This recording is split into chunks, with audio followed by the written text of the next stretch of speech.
বন্ধুরা, তোমরা সবাই কেমন আছো? আশা করি ভালোই আছো। আমরাও ভালো আছি। প্রত্যেক দিনের মতো আজও চলে এলাম তোমাদের কাছে একটা গল্প নিয়ে। আজ বলবো ডাকাত হরিদাসের গল্প। এই ডাকাত হরিদাস কিভাবে কৃষ্ণপ্রেমিক এবং ভক্ত হরিদাস হয়ে উঠলো সেটাই বলবো। এই ডাকাত হরিদাস আর তার স্ত্রী কমলা দুজনেই থাকে, তাদের কোনো সন্তান ছিল না। ডাকাত হরিদাসের স্ত্রী কমলা ছিল কৃষ্ণপ্রেমিক, সে কৃষ্ণ ভক্ত। আর হরিদাস চুরি ডাকাতি করে বেড়াতো। তার স্ত্রী অনেক বারণ করতো, তুমি যে কাজ করছো খুব পাপ কাজ করছো, এগুলো করো না, তুমি কৃষ্ণ ডাকো, কৃষ্ণের নাম করো, দেখবে তোমার ভালো হবে। হরিদাস বলতো, তুমি করছো করো না, আমায় কেন বলছো? তোমাকে তো আমি বাধা দিচ্ছি না, আমি ওটা পারবো না করতে। এইভাবে চুরি ডাকাতি করে বেরোয়। কমলা কিছুই করে উঠতে পারে না। একদিন ঠিক করলো পাশের একটা গ্রামে কৃষ্ণ মূর্তি মন্দির আছে, সেই মন্দিরে কৃষ্ণ মূর্তি আছে, সেই কৃষ্ণের গায়ে অনেক সোনাদানা, সেইখানে চুরি করতে যাবে। রাত্রিবেলা সেটাই গেল, গিয়ে দেখলো সেই মন্দিরে প্রচুর লোক এবং নাম কীর্তন হচ্ছে। বললো এত লোক, তাহলে কি করে কি করব? তখন পাশে একজন ছিল, তাকে জিজ্ঞাসা করলো যে এইখানে কি হচ্ছে? বলছে এখানে ঠাকুরের নাম কীর্তন হচ্ছে। বলছে কখন শেষ হবে? বলে এটা কালকে শেষ হবে। বলে কি আর করে? তখন চলে আসে। পরের দিন আবার যায়, গিয়ে দেখে আগের দিনের থেকে লোক সংখ্যা বেশি। তখন ভাবলো যে কালকের থেকে তো আজ লোক সংখ্যা বেশি, করে কি হবে? তখন বসে রইল পাশে এক কোণে, লুকিয়ে বসে রইল। বসে থেকে থেকে যে পাঠ করছিল ঠাকুরের, সেই পাঠ শুনছে। শুনছে শুনতে শুনতে হঠাৎ সে শুনল যে শ্রীকৃষ্ণকে তার মা বহু রত্নের অলংকার পরিয়ে রাখালদের সঙ্গে গরু চড়াতে পাঠিয়ে দিল। এই কথা শুনে হঠাৎ তার কানে এলো, কৃষ্ণের গায়ে বহু অলংকার, কোথায় বাড়ি তার? তখন কি করো, মুখ টুক ভালো করে বেঁধে কেউ না চিনতে পারে সেই সবার মধ্যে ঢুকে গেল। ঢুকে গিয়ে পাঠককে জিজ্ঞেস করলো, কে কৃষ্ণ, যার মা তাকে সোনা অলংকার পরিয়ে রাখালদের সঙ্গে গরু চড়াতে পাঠিয়ে দিল? তখন পাঠক বলে, জয় শ্রীকৃষ্ণ গো, জয় শ্রীকৃষ্ণ, যে বৃন্দাবনে থাকে। বৃন্দাবনে? এই কথা শুনেই, বৃন্দাবনে সে থাকে, সে এত অলংকার পরে সে রাখালদের সঙ্গে গরু চড়ায়? হ্যাঁ, গরু চড়ায়। তার মা তাকে সবসময় এইভাবেই সোনা দানা পরিয়ে সাজিয়ে রাখে। এই বলতে বলতে তার মুখের ঢাকাটা খুলে যায়। পাশের লোকেরা সবাই তাকে চিনতে পেরে যায়। তখন সবাই বলে, ডাকাত ডাকাত ডাকাত। সবাই ছুটে চলে যায়। পাঠক মশাইও তখন উঠে ছুটে চলে যেতে যায়। পাঠক মশাইকে তখন ডাকাত হরিদাস ধরে। ধরে বলে, পাঠক মশাই আপনি ছুটছেন কেন, ভয় পাচ্ছেন কেন? আমি তো আপনার থেকে জানতে চাইছি সেই কৃষ্ণ কোথায় থাকে। তখন বলছে, কৃষ্ণ, জয় শ্রীকৃষ্ণ, সে বৃন্দাবনে থাকে, তুমি আমাকে ছেড়ে দাও। বলে সে ভয়ে কাঁপতে শুরু করলো। তারপরে তাকে ছেড়ে দেয় এবং তাড়াতাড়ি করে হরিদাস বাড়ি ফিরে যায়। বাড়ি ফিরে গিয়ে তার বউকে বলে, কমলাকে বলে, তুমি আমাকে তাড়াতাড়ি করে খাবার দাবার একটু গুছিয়ে দাও, আমি জয় শ্রীকৃষ্ণ বৃন্দাবনে যাব, জয় শ্রীকৃষ্ণ বৃন্দাবনে যাব। সেই জয় শ্রীকৃষ্ণ শুরু করে দিল, কেন ভুলে যাবে। এবারে সেই সব নিয়ে গুছিয়ে নিয়ে রাস্তা চলতে শুরু করলো বৃন্দাবনের পথে।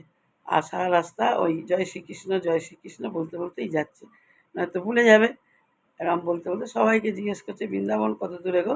বলে সবাই বলে দিচ্ছে রাস্তায়, এদিকে যাও ওদিকে যাও, এইভাবে যাচ্ছে। আর একই কথা, জয় শ্রীকৃষ্ণ এই বলতে বলতে সারা রাস্তা যাচ্ছে।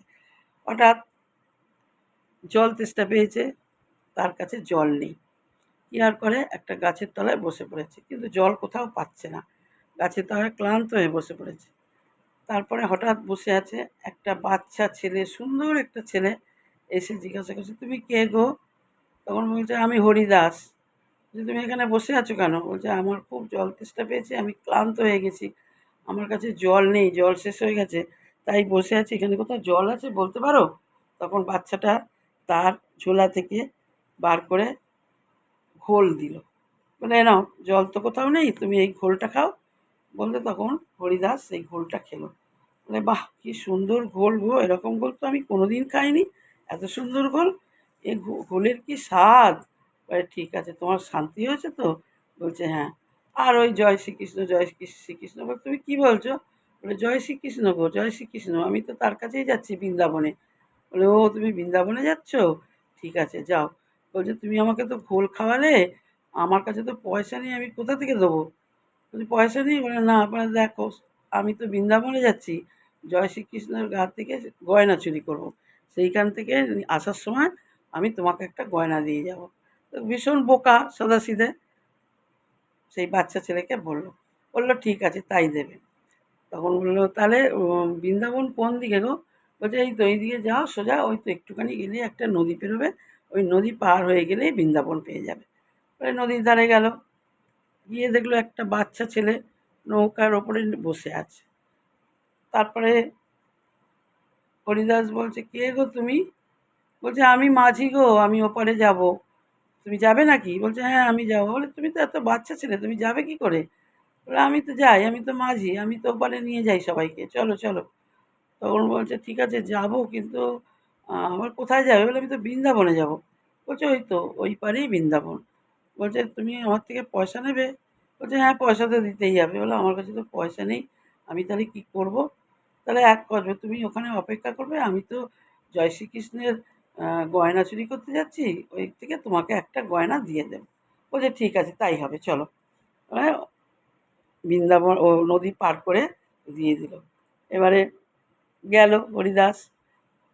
হরিদাস গিয়ে হাঁটতে হাঁটতে গিয়ে দেখলো একটা মাঠ, মাঠে প্রচুর গরু আর অনেক বাচ্চা ঘুরছে। গিয়ে তখন জিজ্ঞাসা করলো শ্রীকৃষ্ণ কোথায় গো?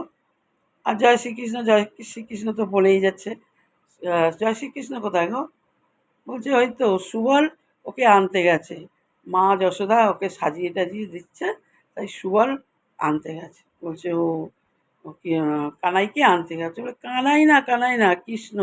বলে ওই তো যে কৃষ্ণ সেই কানাই। বলছে তাই? বলছে হ্যাঁ। তারপরে দেখছে কৃষ্ণ গয়না পরে সেজে গুজে আসছে সুবলের সঙ্গে। এসে মাঠে এলো সমস্ত বন্ধুদের সঙ্গে। তারপরে সেই হরিদাস তার সঙ্গে কথা বলছে, জয় শ্রীকৃষ্ণ বলেই যাচ্ছে। আর কৃষ্ণ বলছে তুমি কি বলছো? বলছে জয় শ্রীকৃষ্ণ একই কথাই সে বলেই যাচ্ছে। তারপরে একটু আড়ালে নিয়ে গিয়ে তার গা থেকে সমস্ত গয়না খুলে নিল। নেওয়ার পর তার পায়ের নুপুরটা খুলতে পারল না।